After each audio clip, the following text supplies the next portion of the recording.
Hello and welcome back to Down the Slope. We're back for the second time this week. We've got our Derby special, and I am joined by Ewan and Ryan. Ewan, you missed last week's one where we actually got our first positive chat about Hibs in quite a while. Then we got pumped by Celtic, but we're pretending that didn't exist for the purpose of the podcast. Ewan, how are you doing? I'm good, mate. I'm good. Yeah, finished up for the new year, so looking forward to the start of the new year on Monday. But I just got to get a few things straight from this episode that he's just done. I did not slander Kyle McGuinness at any point during the Livingston game. As a matter of fact, I had Kyle McGuinness on to score at any time. So don't you be spreading that nonsense, Harry.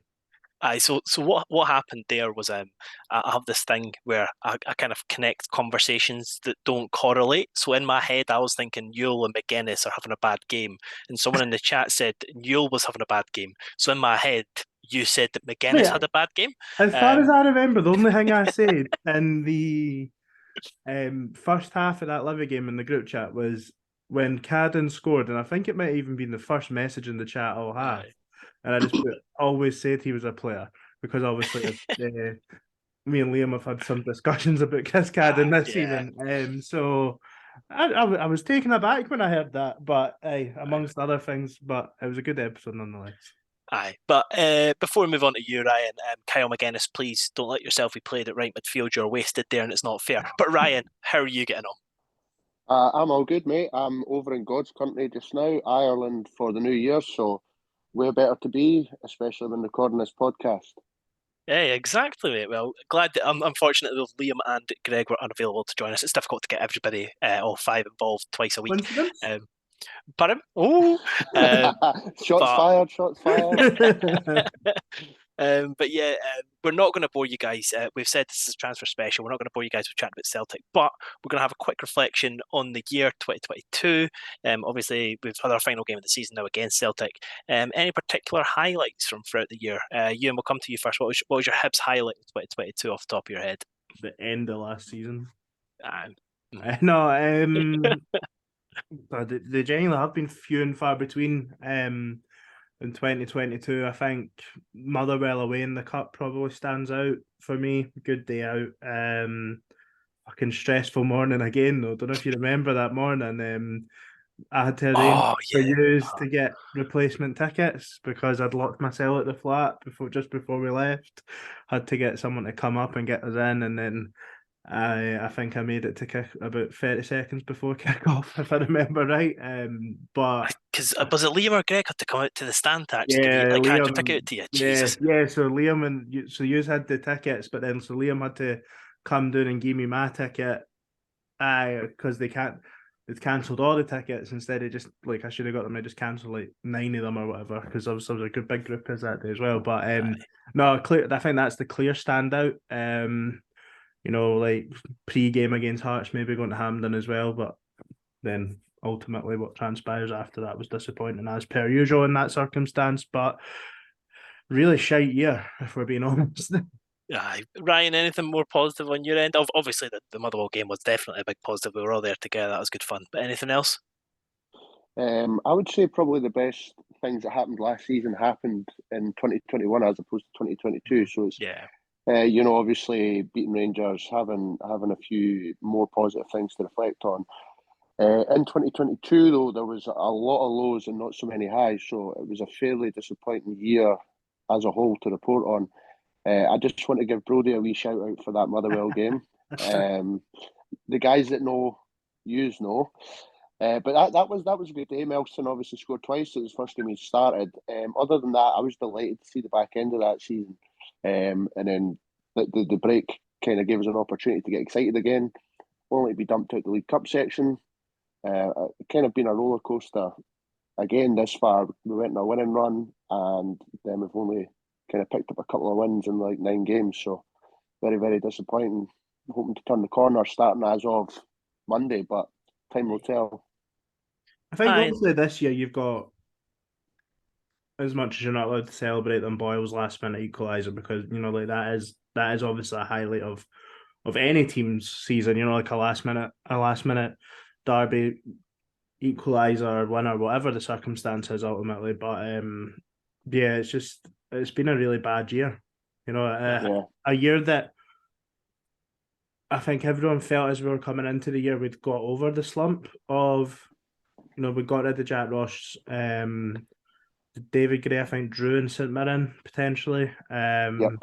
And then obviously Sean Maloney came in and won his first 2 games. And then, so you're thinking, you're sitting in the top 6. We'd actually played really well, I felt, in the Aberdeen and the Dundee United games going into the year. And then, you think we're going to kick on. But ultimately, as Maloney's tenure went on, it was poor, it got worse rather than better. And then this season, again, the current run of form that we're on is pretty dreadful as well. So it's been a bit shite. It really has been quite a bad year to support the club, and hopefully things start to take a turn for the better in 2023. Just one more shout out I'll give was I was in Lanzarote over the summer, and then Hibs scored a last minute winner against St Johnstone away, and I was going to absolutely tonto at bar 67 in Lanzarote with a green concoction. Still not sure what it was. It wasn't quite venom, but it was something similar. So that was very good. But guys, let's try and have a bit of a more positive outlook and looking ahead to 2023. What would be success for you guys? I'll start just because I didn't really feed into that last one. I think steadying the ship somewhat. I think we're going to put a thread up tomorrow, but we've had 49 players play for Hibs in 2022, and realistically, I don't think about 27 of them were anywhere near good enough. And that's just a problem. So hopefully in the next year we see closer to about 30 players contribute, and hopefully at least more than half of them are decent, because I think that's a major problem. I think we've just got a massive squad that we need to cut down, and actually, we need to start a foundation. I'm not expecting us to finish the foundation, but also have a foundation to build around moving forward. By the end of 2023 would be a success for me. I think it's difficult, isn't it? Because for 2023 to be seen as a success, I think you'd probably want to be sitting third in the league at this point next season. Aye. I mean, what would constitute as a success between now and the end of the season is probably top 6, which on the face of it is not a successful season, but from where we are right now, it's really got to be realistically the best we can hope for right now. I know that we're not 100 miles off of 4th, but there is a lot of teams between us and 4th. We're sitting in 8th position in the league right now. So yes, we're not going to put this. Well, we might, but we're not going to put together a run of form like we did under Lennon, which took us sort of comfortably into that top 4. Ultimately, only finishing 4th. But yeah, I think this season, if you can get top 6 and then sort of just steady the ship a little bit and then go from there, maybe try and do something in the cup, just get a little bit of a good atmosphere going again around the club, and then try and really tackle next season, which is kind of grim, sitting in at New Year already looking ahead to the following season. But for success, I think it has to be top 6 and then really looking to have made serious progress at the start of next year. For a calendar year, that is obviously. And then Ryan, yourself, what success look like in 2023? What's achievable success? So I would probably hope to join up what both of you are saying in terms of success. I think finishing top 6 at the end of this season, it has to happen. I don't think it's unrealistic to think that that's a necessity, given that a club that plays the football in the capital city with a 20,000 seater stadium with the playing budget that we've got, it's totally achievable. Albeit we've been really poor, I just think that's the bare minimum. So I would say this season, short-term goal is finish top 6, and if we can ship out and trim the squad during the January transfer window, and then again in the summer, that'll give us a better platform to hopefully then push for third, like we've been wanting to do for the last 3-4 seasons now. So that would be my idea of what success would look like for the year ahead. I think especially for the rest of this season, realistically, the league's going to shape up not too dissimilar to last season, where I'd imagine the sort of maybe even 4th, 5th, and 6th positions are potentially still going to be available. Probably going into the last game before the split, and if you can find yourself in that top 6, you've probably got a good chance of then going on and winning enough points in the split to end up 4th or 5th, which really 5th place might not get you Europe, but realistically it will, because you'd expect one of the top 4 to win the cup. Right now I do think think Celtic are a level above Rangers, and I think Rangers are a level above the rest. So you'd expect one of the two to win the Scottish Cup. If not, you would expect it to probably come from a Hibs, Hearts, or Aberdeen, which in theory should be the top five, if that makes sense. So if you can get top six, you're almost guaranteeing yourself European football. You're giving yourself a good shot at it anyway. You know, if you're there or thereabouts, you're still in with a shot come the last couple of games of the season, as we've seen with likes of Livingston, exactly, Motherwell. Exactly. So we'll not be far off if we aim for that. I think Motherwell at one point in the game before they only got top six from like a last minute equaliser or something potentially. And then they ended up getting Europe. You know what I mean? Like it is going to be that tight. You can already look back on parts so far this season of, you know, had we just managed to beat Ross County and St Johnstone at home, we'd be sitting in at least fourth, potentially third. And it is that simple. You know, if you just we just need to start taking care of the games we should be winning at home. And if we can do that, then we should get top six and be challenging roughly where we would like us to be, albeit not as convincingly as we would hope for. Aye. Yep, 100%. There we go, guys. That's our not New Year's resolution as such, but that's our hopes. And I think they're relatively realistic. We're not saying that we're trying to catch up with Celtic and Rangers. We're saying that we should try and at least get back to near where we should be. But moving forward, obviously, the grand spectacle, the grand opening of next year is the first Edinburgh derby of the year, the second of the season. We are travelling to Tynecastle on Monday the 2nd, a very strange day to do it when you've got a Sunday that's the first. But I digress. Going to Tynecastle, guys, I'm speaking to a lot of Hibs fans. I've got a lot of Hibs mates, and I think I'm one of the only ones that's actually not confident, but I feel we've got a shot going into this game. I think matchup-wise, we don't compare too badly to Hearts. Ewan, just initial feelings towards this game. Are you dreading it? I know you'll be looking forward to the day out because I think we all are, but the actual game itself, what are you thinking? I don't see, other than blind optimism, which is what I'll be full of on Monday, and probably am right now, I don't realistically see how you can think Hibs match up well to Hearts in any area of the park right now. I think defensively they're there to be got. I think fullback wise they've got Kingsley and Smith out. Like realistically, who are we? Like I don't think. I just think with the way that I'd worry about Yuan in this sort of game. If I'm honest, I think he started the Celtic game well, but Hatate sort of stopped him once and then he totally faded out of it. I do get the impression if Yuan gets hit early, which he probably will, he'll drift. Nisbet can only do so much on his own through the middle, and then who plays on the right? You know that. Oh, we'll come to that. I've got all the solutions in my head. I'm not all the solutions. I'm really worried. I think if we go a goal down any time in the first half, then it could be bad. Is genuinely sort of where I'm at with it. I thought we competed pretty well with Celtic on what day was it? Tuesday, Wednesday night, and especially up until the goal. But the moment Celtic scored, the towel was thrown, and you can't do that at Tynecastle, especially, you know, like we've seen it enough times that for whatever reason, it's probably a stupid thing to say, all Hearts are up for it more, but on countless occasions it has felt like that. And I think if we do go behind at Tynecastle, our crowd will be on the back of our players. They'll be right behind theirs. It's tight.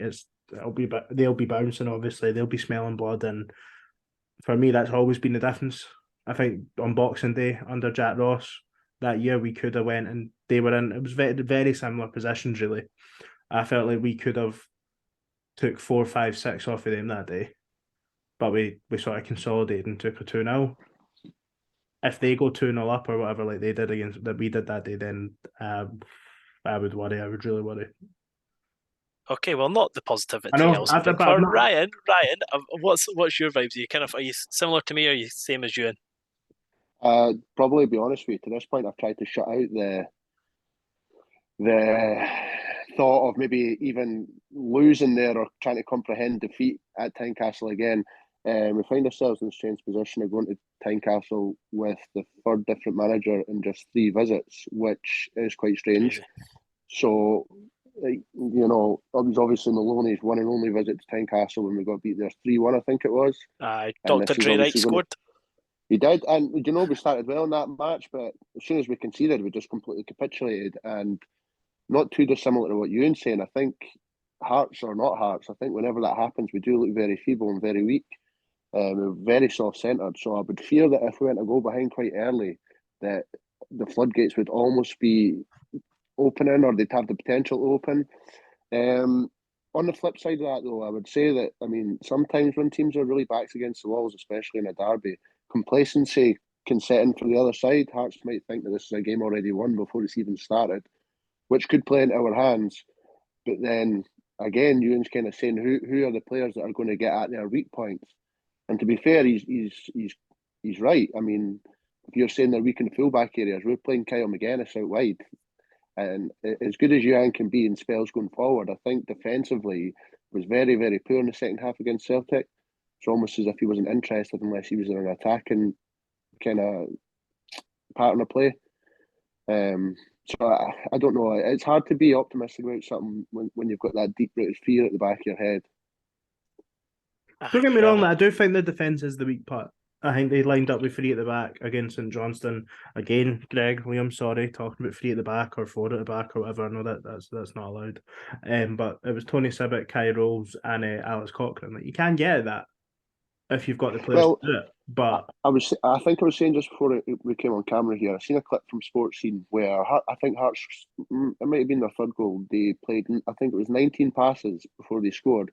11 of those passes were in their own half, and they were completely unopposed from any pressure. I think that's something that we would need to look at and work on. We pressed quite well against Livingston in the first half. Early on, I think if we were to try and do something like that against Hearts to stop them from building up play and getting time on the ball, that is areas where we could win the ball back high up, and it could be a potential area where we could beat them. Yeah, I think Harry, you all get to speak. I do think I think Johnson's got this thing in his head where all English people do, where he does see Celtic and Rangers, and it's right. The Celtic and Rangers is this massive level above everyone else. I don't think he'll approach Tynecastle anywhere near the way he approached Ibrox or the Celtic game. I don't expect us to be trying to be sitting in and be hard to beat. I think he will believe that we can go and impose our game on them. I do think he, and again, rightly so, expects us to be able to go there and play, which ultimately there's nothing to say that we shouldn't be able to do that. If a team that's confident should be able to do that. But, and I'm sure, I've got a feeling he said as much in his post-match interview the other night that I heard when I was driving home on the radio, but I don't know. We need to be on the front foot because we need to play to our strengths. We've seen that we can be fragile at the back in the last few, not so much the Livingston game, but the Rangers game, the Celtic game, and prior to the World Cup. But we need to be on the front foot because that's our strengths, but it is also their weakness. Right, so yeah, absolutely. As I said at the start, and I think it was about 17 minutes ago now, I said, I think that Hearts are there to be got at. I think the thing that fills me with confidence is Celtic, particularly as you touched on. I think this is the best team. I think that's the best team in Scottish football since Martin O'Neill's Celtic side. I think they're absolutely phenomenal. Don't want to bang on the drum about them too much, but I think we actually showed ourselves quite well for periods of that game. Obviously, 4-0, unacceptable for the large parts of it, unacceptable. But I think at times we showed that we could compete at a good level. Rangers, I thought we played well in the first half. Second half, don't know what Johnson told them at halftime, but we switched off completely. But I think in the first half we showed we could match Rangers. And then Livingston, who are much, much closer to Hearts than Hearts are to Celtic and Rangers, we absolutely bullied and battered off the park. Like that's the main thing that's given me confidence in this game. I think that Hearts, with the injuries they've got, I'll list off some of the injuries that would actually worry me if we came up against them. Obviously, Gordon's out. Clark's not too bad a backup, but they're missing Kingsley, Halkett, Herring, Beningame, Boyce, Gary Mackay-Steven, and Humphreys. Like those are players that probably about at least 4 or 5 of them get in their starting lineup. So I'm not saying that we've got a stronger team on paper, but I'm saying they've got a weaker team on paper than they'd normally have. I think that Hibs in the formation that, well, whatever, I still don't know what the formation is in the system that we're playing at the moment. I think that we're actually playing relatively nice football. I think what you guys say is completely right. The first goal is going to be very important because it's been a problem at Hibs for years. Mentality, it's just been a massive issue. But I think if we can actually start the way we started against Celtic, Rangers, and Livingston, but actually get that goal straight away, I don't see any reason why we can't use that as a platform to build and actually go on to win the game. If you're talking about comparing it to games, compare it to Aberdeen away. It's going to be Hibs, Hearts, Aberdeen, we usually get bunched together as a three in terms of that second group of teams in the country, and probably rightly so, as much as people compare the Glasgow teams. Aye. We battered Aberdeen for 40 minutes, didn't score, conceded a penalty, shat a bed. Aye. That was that simple. By far and away the better team, conceded a goal right before half time. Might as well have blown the full-time whistle there. And it's been evident throughout this run of form. I think in the last 10 games, we've won 2 and lost 8. I'm not saying that winning 2 is acceptable, but if you sprinkle in a couple of draws or whatever in there as well, but this whole, like, to lose 8 games in 10, regardless of opponent, it's just bad. It's just really bad. It just, for me, it just shows there's no character in the team that can deal with adversity, that can come from behind, that can deal with something going against them. You can visibly see them getting a lift when we play against 10 men. You could see it against Livingston, albeit we started well against Livingston. When they went down to 10 men, we started popping it about well. It's I don't know, it's mentality, it's confidence, whatever. But just go out with, pin your shoulders back and go and try and impose yourself in the game, which unfortunately since, I don't know, well, the Livingston game, but in a game where, in an Aberdeen game, because even the Aberdeen game at home, it was quite 50-50. When did we proper dominate a game where you felt, oh yeah, that was a real statement, if that makes sense? Be that an Aberdeen, a Hearts, a Celtic, or Rangers. Like, it's difficult. I don't know, like, it's the least I've felt confident going into a derby for genuinely years. I'm really worried. I think when you look on the face of it, like, the run is bad, but see, when you dissect it, it's horrific. When you think of the losses that we've had at home to, like, Ross County, St Johnstone, that when you look at it in detail, these are games that we would expect to win, especially at home. So yeah, it doesn't make for good reading. It doesn't help the confidence much. But the only thing I can say is that this could be a real turning point in the season for all the right reasons. This could be an absolute turning point. If we go on and win this, that just gives us an absolute platform and a foundation to kind of spring off for the games coming into January. Aye, because the thing is, like, if obviously football's not played in isolation, but if you win this game in isolation, you've played one game in 2023, you're then sitting 3 points, I think, would be behind third, and you'd be off to a flyer to the new year. So it's not all doom and gloom until we go there and get pumped 6-0. But until then, guys, there's no need to be upset. We're in with as much of a chance as we're in with as much of a chance of. But yeah, let's go on to actual team lineup. I think before the Celtic game, we probably would have been happy with the team that lined up against Celtic, but now I think, obviously Ryan Porteous has to drop out immediately, so how do you replace him? In my opinion, you can't have Kyle McGuinness on the right midfield, and you can't have Cadden in a situation where he's not supported by some form of support, either whether it be him as a wing back or a right midfielder / winger that will track back and support him, because he struggled massively. So Ryan, we'll come to you first. What changes, if any, would you make to the team? So I'm always, or I always have been, an advocate of playing players in their best position and playing their best players in their best position. So I would put Kenna back in that holding midfield role, McGuinness and Newell in the 2 centre midfields. I would, to have that little bit of defensive cover in front of Cadden, because obviously he's not been playing great at the minute. I would probably play Josh Campbell out there, because we know that he works really hard and he gets forward. He's got 3 lungs, and he's probably been one of our most consistent players this season, regardless of where he's played.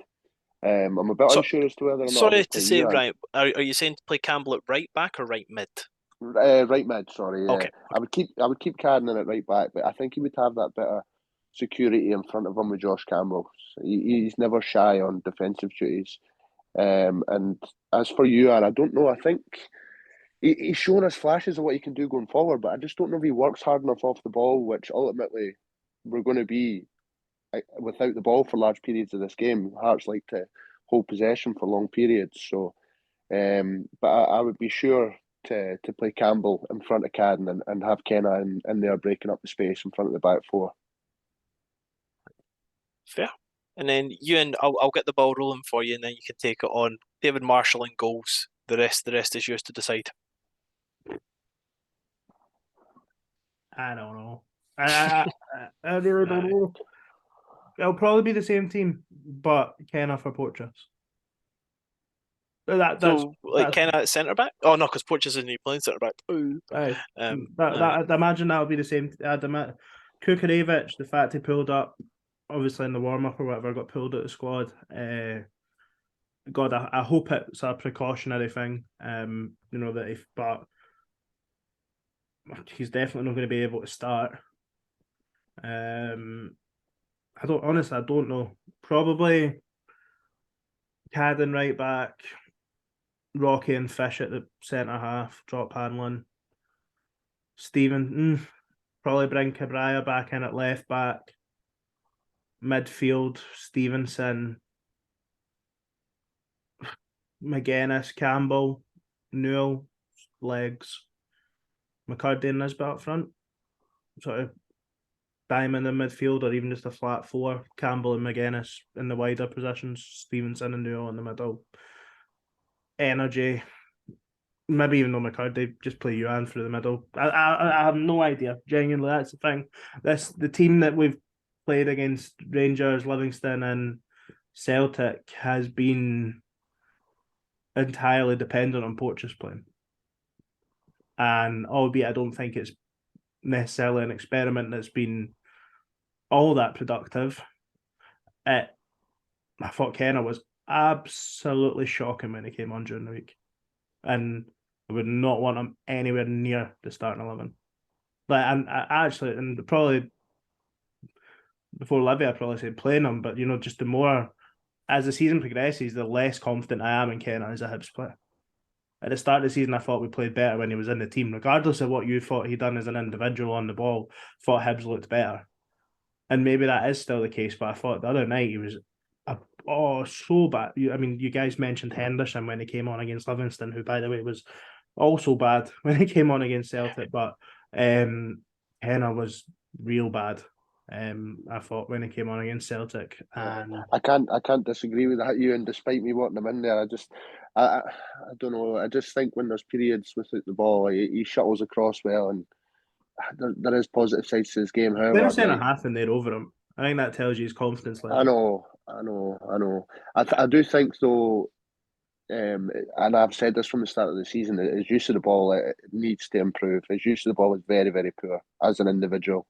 As again, by the way, I've seen Stevenson getting pelters after the week there. I thought he was fine against Livy, and like everyone was well below par, especially on the back four against Celtic. But I'd probably put him into the middle of the park. We've seen last season what he can do in the middle of the park. He's got enough about him that he'll put himself about there. He'll definitely battle, which regardless of, we've all seen enough Edinburgh derbies, regardless of the players, it's going to turn into a fucking scrap at some point. It's not a game that's renowned for, fast flowing free football. It's a tight park at Tynecastle. You need to win your tackles, you need to win your battles. And sometimes you look at Kevin Nisbet won a 50-50 against Livingston and we scored almost directly from it. So if you can get people into the middle of the park that are going to do that, I think Stevenson's your best bet there.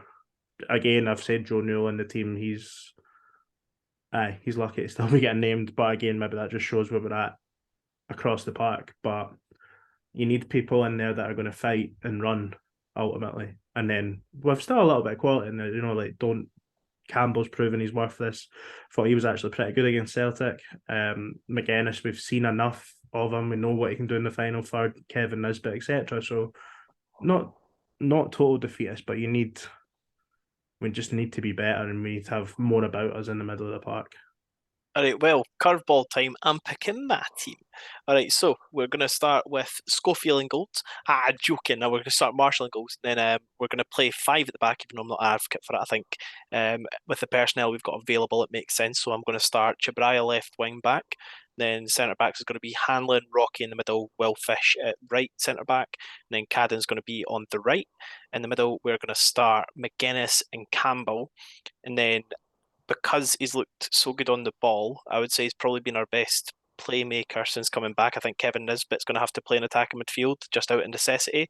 And then up top, going to play McCurdy and Yuan, see if they're actually strikers or no, because we played them both as wingers exclusively. I don't think either of them are wingers. So I think on a narrow pitch like Tynecastle, where the centre backs that they've got tend to struggle with players running at them, I think that's the best chance to actually give them a shot. And it's easy enough if it is panic stations and you need to change it. You literally just need to sub one of the centre backs, then you're back to the same formation we're at. So basically 3-4-3. Yeah, you can see it like that. It's pretty much what Hearts play, to be fair. 3-4-3.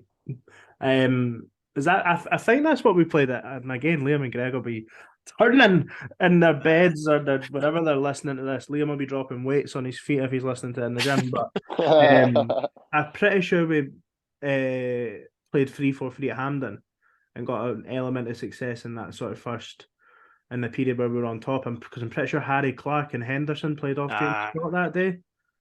And Stevenson was in the middle of the park. So you could be right, Harry. I think Yuan and McCurdy often Nisbet could work, although you think you've got Nisbet a bit deeper than them. But honestly, mate, like it's what Greg said the other night. Whatever happens, the team's going to come in and we're going to be in the pub 10 sheets to the wind going, what the fuck is that? Because we're not going to be able to piece it together until we see it on the park. And hopefully it gets the job done.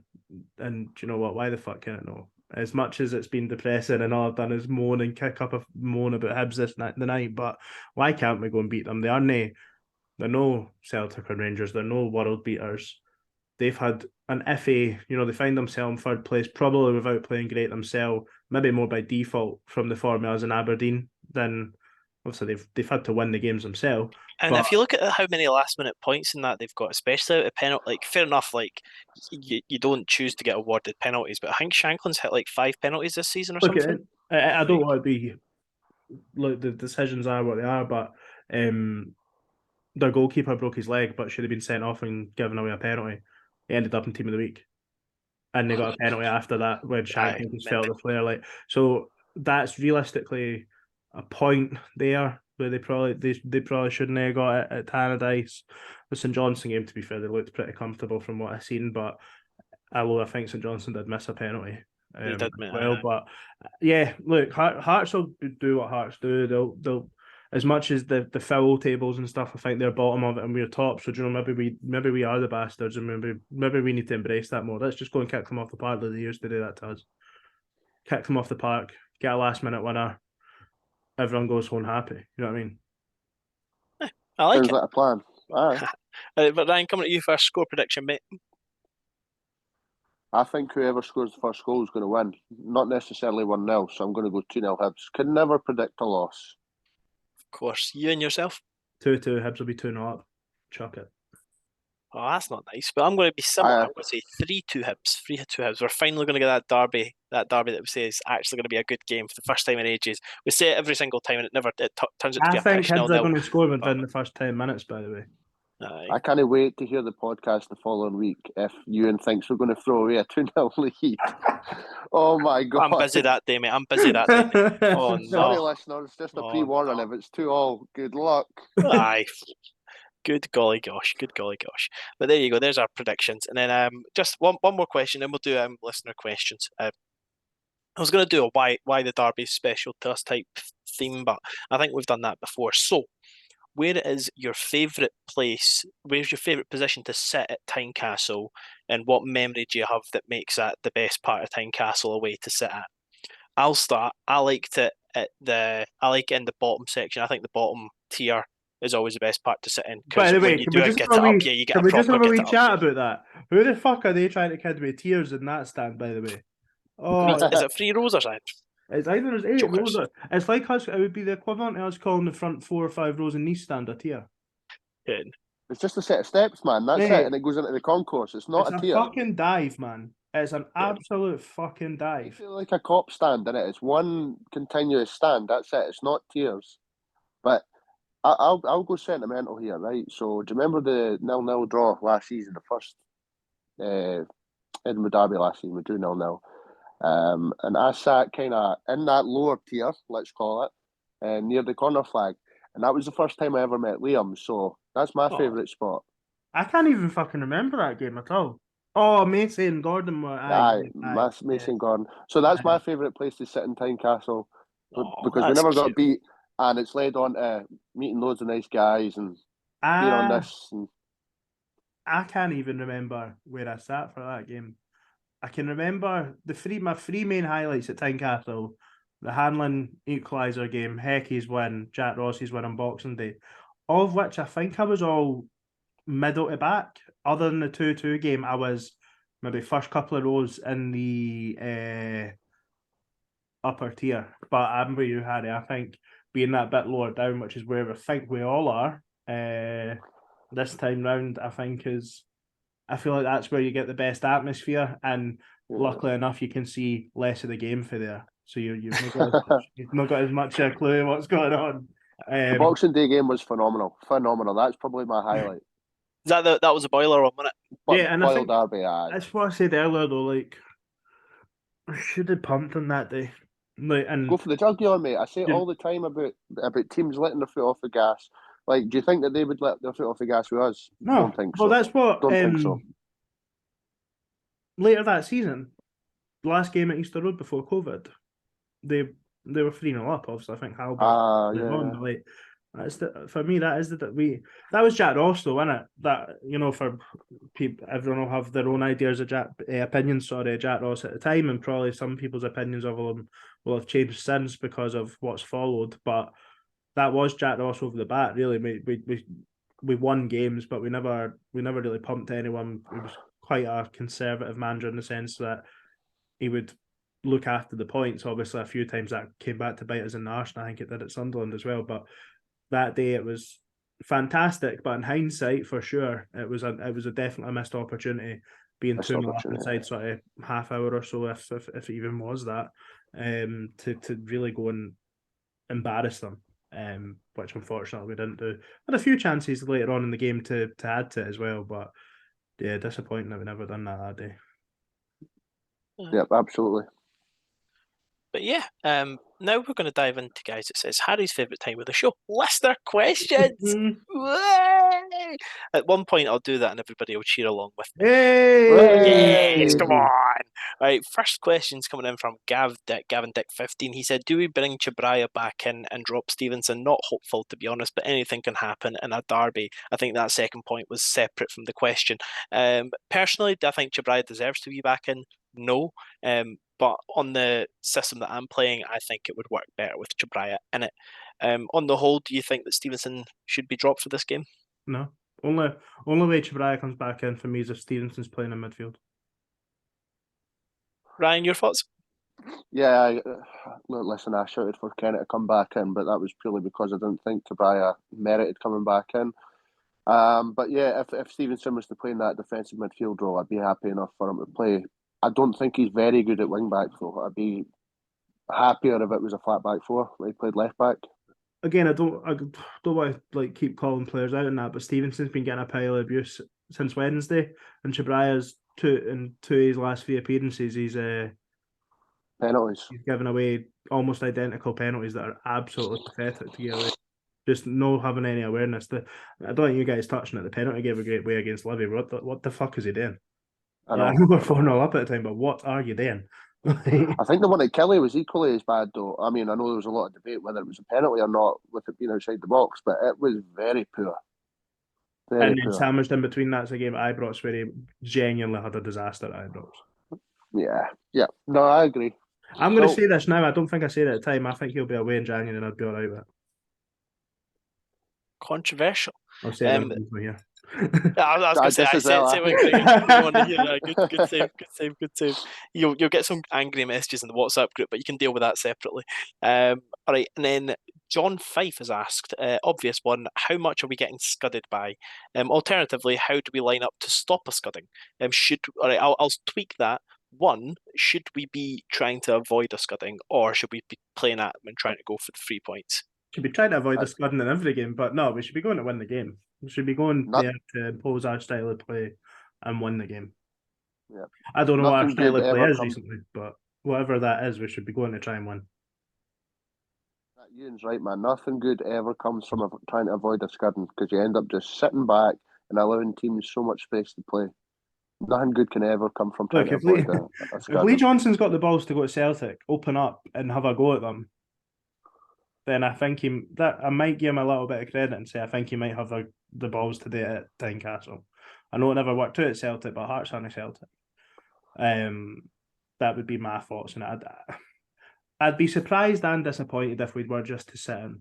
I really would be, because even like you say, we sat in against Rangers in the first half, but we did counter well. And it was really, to be honest, it was the same against Celtic. I don't think the first halves against Rangers and Celtic were all that much different.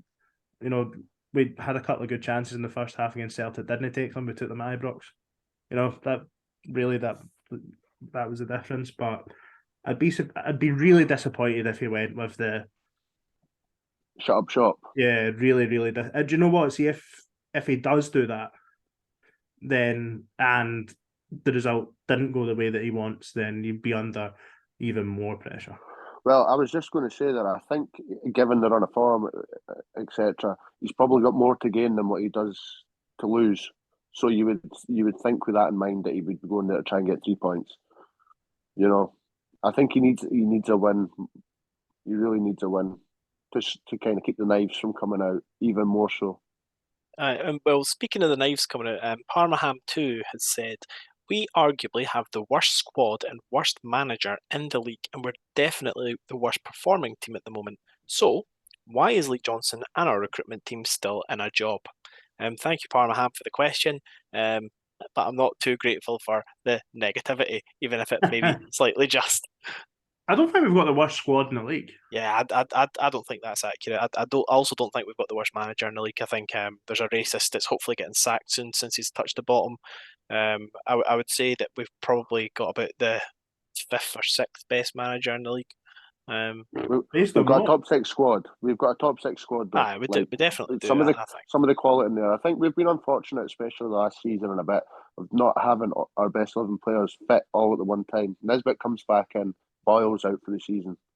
It just seems to be this like domino effect. We get one in and one's out. Look, I'm sure you are as well, and I'm sure majority have the constant talk about recruitment. It's just so boring, but it is so important. It is so important, obviously. But our best 11 could be anyone on its day if you could put it out. If you're quickly citing of Marshall, Cadden, Rocky, Porteous, Chabraya, Newell, McGuinness, Doyle Hayes, Boyle, Kukarevich, Nisbet. Aye. Like you need Aidan McGeady in there somewhere as well. Like McGeady, Ewan's no mentioned there. Like Josh Campbell. Yeah. You know, like and that's why Johnson's under so much pressure. In my eyes, and I think he is under pressure because we should be performing better. Yeah, there was plenty signed in the summer that haven't done well enough, but there are still players in that squad that should be performing better than what they have been. Obviously, Boyle's out, Nisbet's just come back, Kukarevich hasn't even been in our squad since Nisbet's come back in, etc. But on paper, we do have a good squad. We've not been able to put them all together at a point, but then that's why I would suggest that we don't have the 5th or 6th best manager in the league either. Ultimately, we're sitting 8th with a squad that should be doing better, so that would suggest that Lee Johnson is underperforming. Yeah, I don't hate that. Fair. Well, thank you, Parham. And we've got Clay and Ewan, who says, who starts up front? I'll be Nisbet on his own. It's only one man for the job, eh? There's only one man for the job. He's looked very good since he's come back in, although the header against Celtic was gilt-edged. Absolutely gilt-edged. I thought he really struggled on Wednesday. I brought him and Campbell won everything in there, but he never gave us an out ball, really. I didn't feel like on Wednesday night, but again, It's hard to judge someone like Celtic are so... they have a man on you all the time. Like, he was always up against Starfelt and Carter Vickers. He was getting a lot of criticism around where I sit in East Stand, and from me as well, but thinking realistically, he was fighting always in battle. I've seen a couple of balls getting fired into him that you'd be hoping that he would hold up, but I mean, there was balls getting fired in at his shoulder, his head. I mean, how is anybody meant to hold that up? I've just got to look at the service sometimes up to him and think it could be a wee bit more forgiving. Yeah. I wouldn't surprise me if there was a wee shock in there in terms of in the final third or even across the lineup, but I'm pretty certain it'll be Kevin Nisbet with Josh Campbell off him. Yeah, I'm not against that though. Well, you know, I would have a front three of you and McCurdy and Nisbet, but that's probably not going to happen. But thank you, Clay. Is it Cleland or Cleland? I can't see. Sorry, Cleland Ewan. Cleland Ewan. And then Mason Forrest. So we'll start with the question. He said, out of yous, who's going to the game? And we're blessed enough to say all five of us are going to the game. So we're all very excited. Mason, we hope that you and yours got your ticket as well. Do let us know. And then he said his best moment was the 3-1 Scottish Cup match at Easter Road when Cummings scored and Grant Hall dab and the solo run from Shinnie. That was actually like one of the best. Like, I don't know if it makes it. That was the best family derby ever. Like, see if you were there, like as a wee kid, like I can imagine that being your best day ever as a wee kid. Like it was just so much fun. The atmosphere was absolutely banging. Obviously, Holt was doing his front row into dab. The level of expectation as well, wasn't it? Yeah, and it was such a good Hibs team as well. Like that was such a great Hibs team to go along and watch every week. Very good shout, that one. I think that's actually, again, for listening in, and Liam's right, you do need me for all the shite. We remember this, remember that. That was the game that Goncalves missed a penalty, then scored the rebound, and you were right, Harry. Dan McGregor did bring him down. But I seem to remember, was that Chris Humphreys played that night? And he was like flying and got injured. And then did he pull his hammer or something? Aye. No, but no, that was a really good night. And going back to what I said earlier, like when was the last time Hibs went in a big game, went in with their shoulders back, played the team off the park? I'm not saying that we've not done it since then, but that was a prime example of that. We were a championship team up against a team sitting top 4 in the Premiership. And just like the season before, I think every single person in that stadium expected Hibs to win that game. Aye. Great night. The good old days. Mason, thank you for giving us some happiness in our lives. And then back to reality, Jamie McGovern says, if we lose, does Lee Johnson go? If we win, does he get the rest of the season, assuming we don't get in the relegation trouble? Lee Johnson be sacked already if he wasn't going to get the rest of the season, is my opinion on it. My opinion is if we lose this game and we lose the Easter Road Derby and the Cup badly, I think the season's fucked by the time we've left January, and I think he needs to go. I don't see any point in keeping him, being honest. Because for me, the three parameters of being a Hibs manager is league performance, cup performance, and then big game performance, and that essentially means Hearts. And then if you can get good results against Rangers and Celtic, realistically, take away the Celtic against Rangers and Hearts, the 3 games we played against them performed pretty well. If we win this game or win the game at the end of the month, then that's at least one tick in his favour. If he loses in the cup, for me, I don't know. Even if we do get a bit of form before then, you can't have the only viable competition, the 2 viable competitions to win, knocked out of before you've even started them. Yeah, don't get me wrong. What I would want and what I think will happen are probably true. But there's been a lot of discussion about this, and it would have been good to. I think Liam's probably been the most vocal about all of us. There's this chain of thought as well saying that Lee Johnson shouldn't go because the recruitment's been so bad. And I think Liam's quite there was players brought in the summer, etc. And I think there's got to be a chain of thought of. I think there is an argument for if you give him January, you might as well give him till the end of the season, because then you hiring another manager. Someone else's players. So that's for me. I think if he was going to get sacked, he'd already be away. Equally, I think Liam's also mentioned before, we're probably still paying a severance package for Maloney. Do we want to have another one where we're paying off a manager and his staff, as well as paying another wage to bring somebody else in, or even a compensation package for somebody to release them from another club? So when you think about the finances of what that might take, it could be unrealistic. Whilst I think you're right, Harry, if we do, if these 2 derbies, I think there's a couple of league games in between them, then he probably will get the sack. But I do feel like he would have had it by now if it was. At the same time, never be surprised with Hibs. If you come out of the game on Monday with a point or you win, you then beat Motherwell and Dundee United and you knock them out the cup, then you're probably sitting 4th or at least there or thereabouts in the next round of the cup with a rival put out, like he would probably then start to be sitting with a little bit of credit in the bank in the sense that, like you've said, he's still in the cup. That's something that ultimately, as a fan base, I think most of us care about almost more than anything else, because we do see it as a real chance for success. And then it would be 4 points out of 6 from Hearts, potentially with a win if we win in the cup as well. So there's a chance here, a very slim chance, that Lee Johnson in the next few weeks could really kickstart his career as Hibs manager or end it. Like it's that black and white, probably. It's on a knife edge, I would say. Like, I don't know what happens if we draw with Hearts, draw with Motherwell, draw with Dundee United, go to a replay. You know what I mean? Like, but we don't really do draws this season, so yeah, true. Aye. And then, well, thank you for that, Jamie. And next we've got the Hibs are here, 90s Hibs, and he also agreed that the whole Cummings and Shinnie game was the best ever. He said it's the best atmosphere he's experienced at Easter Road in 37 years, so that's a good statement. He said also agreeing with you, one of 2 derbies that he genuinely thought we would win beforehand, the other being the De La Cruz derby. And then he said seems long time ago. I'm not sure if he's referring to De La Cruz or to the Shinnie one, both of which do feel like a long time ago, to be fair. Is that Shinnie one going to be 6 years ago? Aye, mate, that'll be 6 years ago by the time we play that game. Well, not like to the day, but you know roughly, what I mean. Like January, February time. Aye. Mental. Me. We're getting old, boys. We're getting old. 6 years, mate. Wow. Crazy. Aye. Well, thank you. The Hibs are here. 90s Hibs. Next, Luke Cunningham says, well, he's got 2 questions for us. He said, what's your all-time favourite derby moment? So if you had one moment as opposed to a game, what would it be? Do you know one that really sticks out for me? Witherspoon going off the arse as Lucas. Easter Road in the Cup. That really stuck out for me. Don't know if it's favourite though, but it does stick out.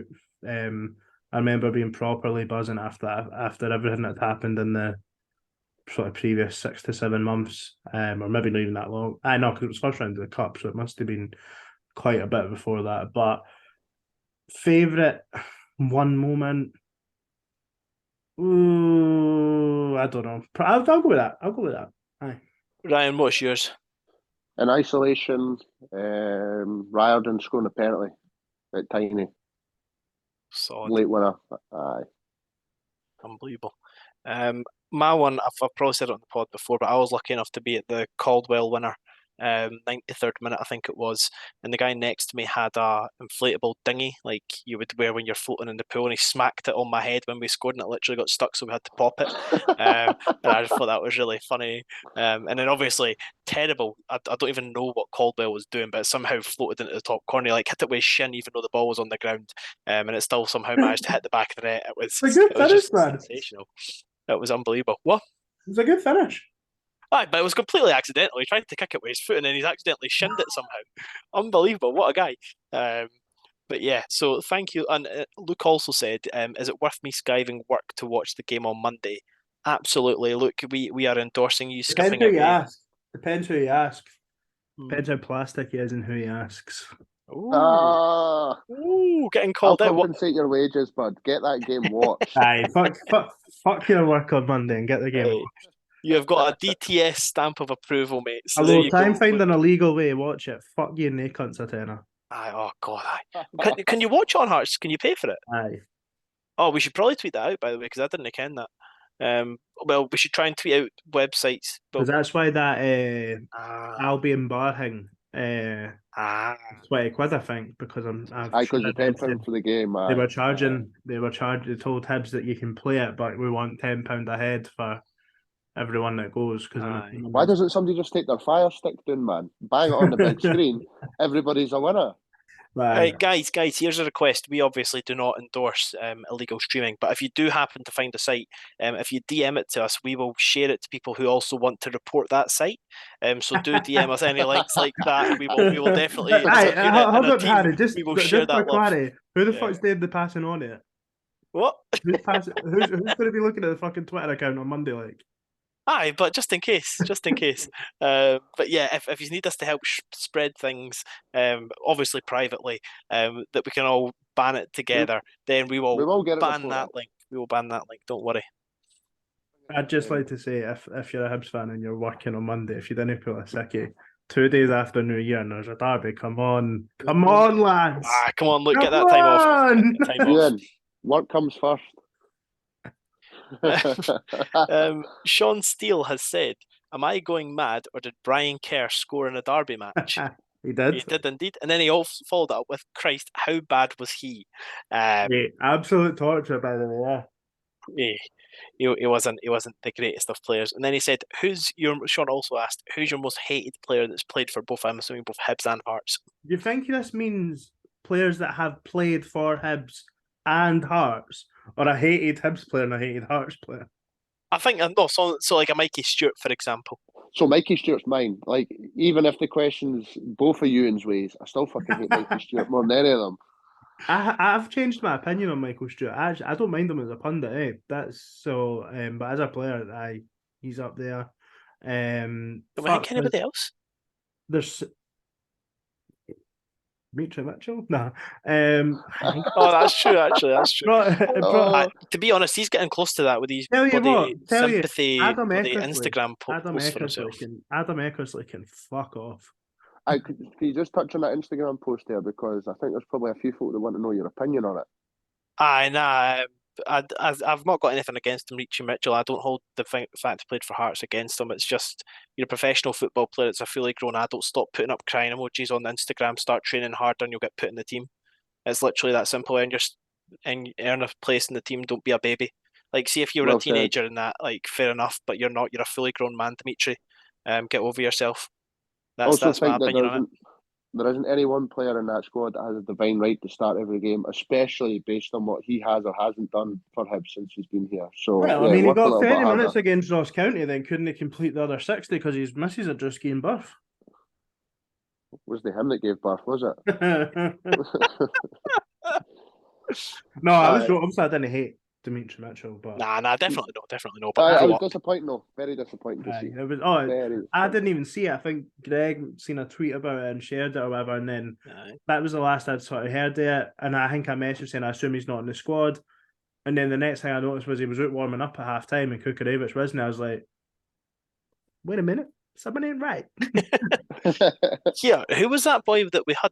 He was like a Greek boy that played for Hearts and then he played for Hibs and then he just started shit talking them. Reynas, Fakel Reynas.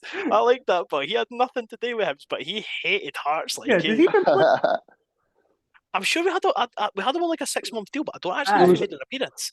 Was he on loan or was he just on a short-term permanent? I think it was a short-term permanent. I think so.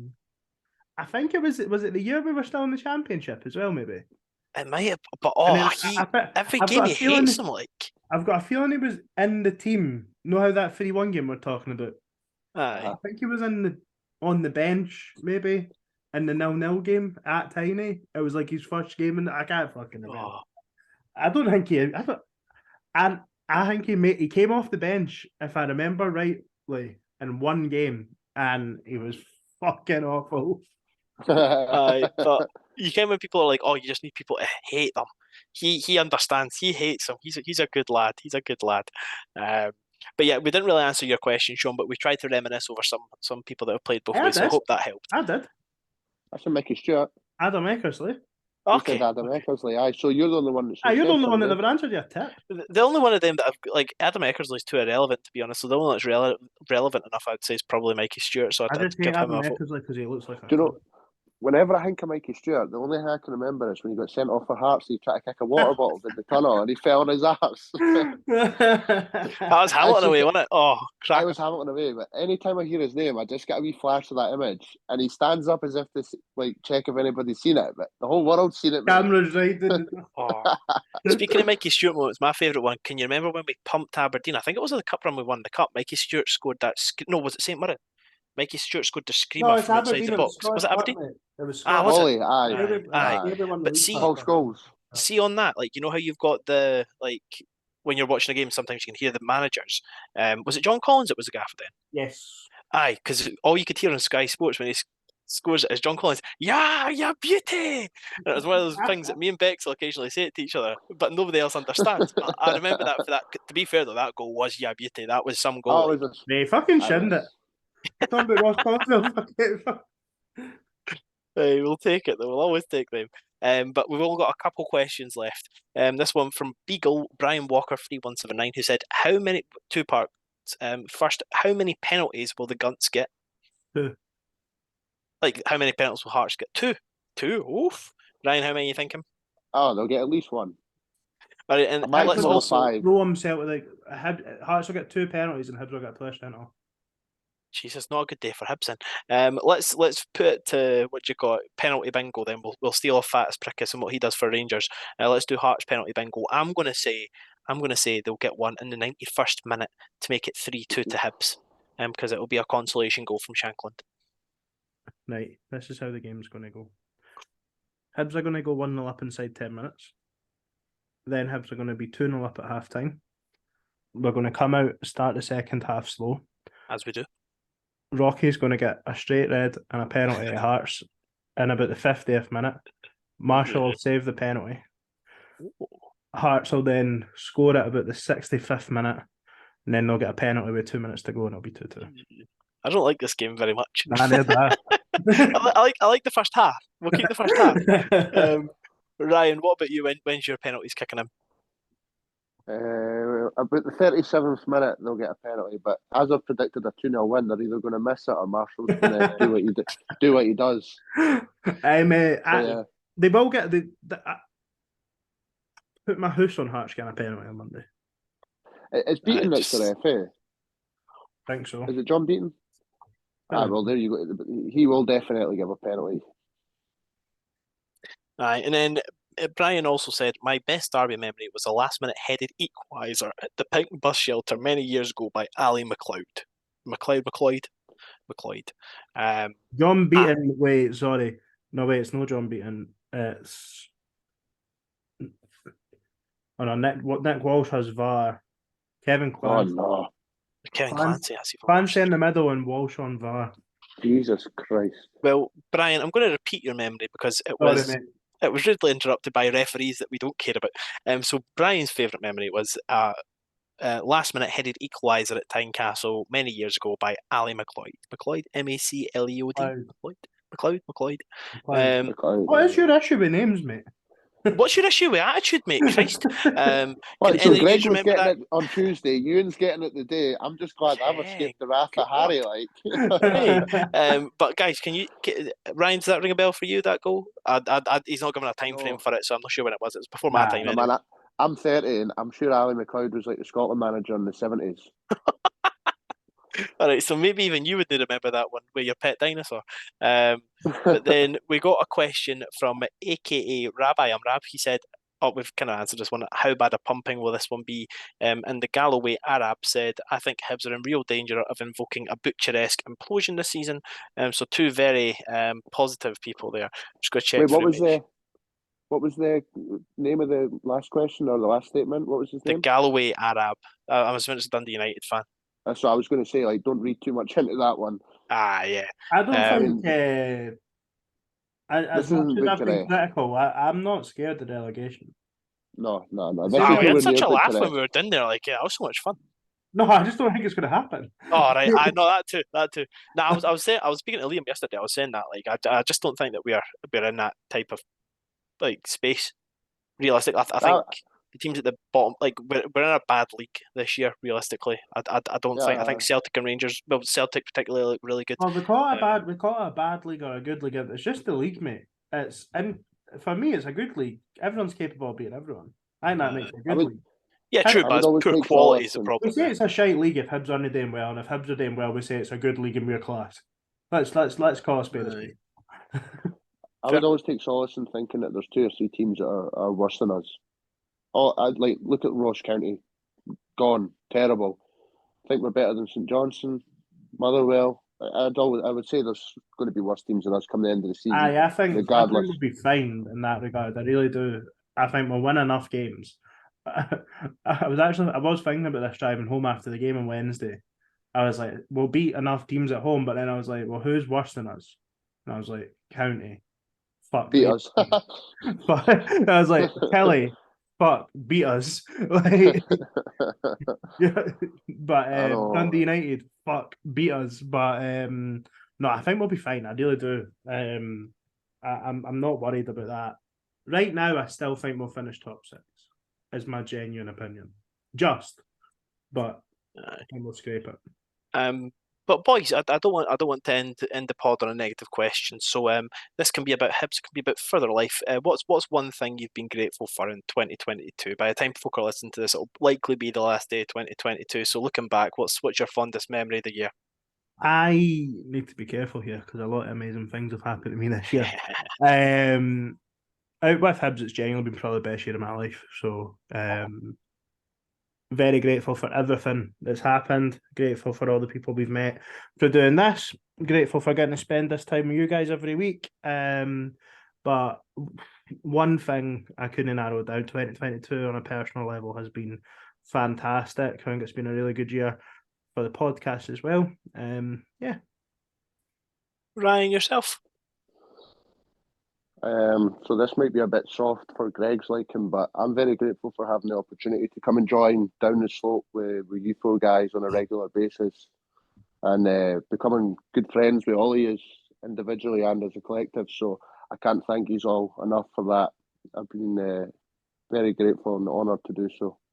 Hey, one of the squad, mate. One of the squad. I kind of same as you. I live a very blessed life. The workspace that I'm in now, I think I can count myself as very lucky for being in the field that I'm in. I've got to go to UFC events, NFL games, and I still make time to come back to go to a few Hibs games as well along the way, which is awesome. But yeah, I got to go to New York and Philly. Aware of the fact that I do live a pretty decent life when it comes to giving myself opportunities like that. So never take it for granted when you get these. In a shite year for so many people. Exactly. And I think you've got to be grateful for all the small things. If you do have 100% positive things in life, you got to appreciate them and take the shite when it comes as well. But hopefully across the country, it's a much better 2023. But okay, we'll wait and see. Yeah. Listen, can I just speak on behalf of all of us here? If there's anybody out there that needs to speak to anybody, get in touch with any of the guys at all. We'll be more than happy to speak to us. Aye. And also, just I suppose it's not an end of season thing, but I suppose we should say a big thank you to everybody that listens to us every week. It's mental. If you've made it this far. And at this point, I reckon by the time I said what's your favourite moment, about half the folk have turned off at that exact point if they hadn't already. But the fact that people send us like screenshots of them, like their Spotify saying they've listened to like 1,000+ minutes of us talking shite a year, like that's incredible to me. It makes my day. But all right, we've got far too soppy. Greg and Liam are going to absolutely rinse us. I can tell that they're not on the show this week. Yeah, no, we're in the bad books, boys. We're in the bad books. Nah, I'm joking. I'm sure their gratitude is also extended. Hey, did you heard Greg's answer to? That was sweet. That was wholesome. So that was wholesome. By the way, that's the most shocked I've ever been with that guy. Like, I was like, what? Is this the same person? Nah, some boy, our Greg. But yes, aye, top laddie. You're recording tonight. I'll let you wrap us off. So, aye, like Harry said, thank you for all your support in 2022. We hope that you'll be with us in 2023. Hopefully, Hibs kickstart 2023, beating the fucking shite of the town at Tynecastle on Monday, and we kickstart a very positive 2023. Here's hoping. Cheers. Bye.